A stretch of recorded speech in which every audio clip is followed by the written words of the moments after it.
నిలబడాలి. ఆ వాక్యం ఏం చేస్తుందంటే జీవితాంతం మిమ్మల్ని ప్రొటెక్ట్ చేస్తుంది. ఏదో వచ్చి వెళ్ళిపోయే ప్రజలుగా మీరుండదు. రేమ నీ జీవితంలో ఒక బలమైన కార్యాన్ని జరిగిస్తుంది.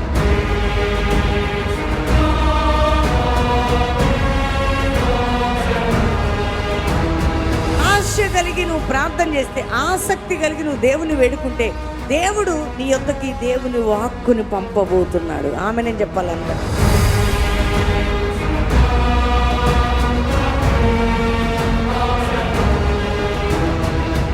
ఆగస్టు 9, 10, 11 3 దినాలు ఎస్తేర్ 3 దినాలు దేవుని దగ్గర గడిపిందండి.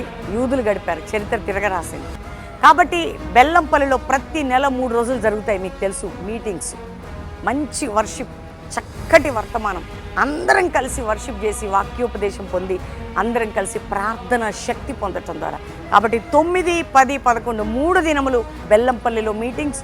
ఎక్కడి నుంచి వచ్చినా మీకు ఫ్రీ అకామిడేషన్, ఫ్రీగా భోజనాలు, వర్షిప్ చేద్దాం, వాక్యం విందాం, శక్తి పొందుదాం. మేడగదిలో వారు కలిసి కూడి ప్రార్థన చేస్తున్నప్పుడు ఏ అభిషేకం, ఏ పవర్, ఏ సూపర్ న్యాచురల్ దిగిందో అదే పవర్తో, అదే అభిషేకంతో, అదే శక్తితో, అదే బలముతో మనం ముందుకు సాగి 3 దినాల ద్వారా ప్రతి కాడి మన జీవితంలో ఆత్మ, ఆరోగ్య, ఆర్థిక ప్రతి పరిస్థితిని విరగ్గొట్టే శక్తి పరిశుద్ధాత్మ శక్తి, వాక్యోపం. కాబట్టి వీటిలో దేవుని కొరకు మనం సిద్ధపడదాం. ఈ 3 రోజులు రండి, పాలు పొందండి. ప్రతిరోజు ఈవినింగ్, శుక్రవారం ఈవినింగ్, శనివారం ప్రొద్దున ఈవినింగ్, ఆదివారం బ్యాప్టిజాలు, ప్రభు సంస్కారాధన. కాబట్టి సిద్ధపడండి. God bless you.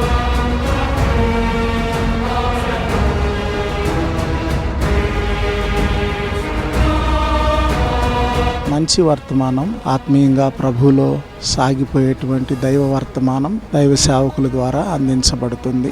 మేము ఎంతగానో దీవించబడుతున్నాము. ఇది ఒక స్ట్రెస్ఫుల్ జనరేషన్ అని చెప్పుకోవచ్చు. అలాంటి ఒత్తిడి గుండా ఇక్కడికి వచ్చి ఉన్నప్పుడు ఆ అయ్యగారు వాక్యం ద్వారా ఎంతో మంది, నేను బలపరచబడ్డాను. అంటే దేవునికి మన పట్ల ఉన్న ప్రణాళిక ఏంటో, ఆయన గొప్పతనం ఏందో, ఆయన ఉన్నత ప్రణాళిక ఏందో ఇక్కడికి వచ్చినాక క్లియర్ కట్గా అర్థమైంది. ఒక యవనస్తులు ఏ విధంగా బలపడాలో క్లియర్ కట్గా పరిశుద్ధాత్మ దేవుడు ఇక్కడ మాట్లాడినాడు. ఈ ఉద్యోగ సంస్థ సభలో దేవుడు నిజంగా ఇక్కడ ఉన్నాడు. దేవుని వాక్యం చాలా అద్భుతంగా మాకు నచ్చింది. ఈ వాక్యము మా జీవితంలో ఆత్మీయంగా మేము ఇంకా బలపరుస్తున్నాం.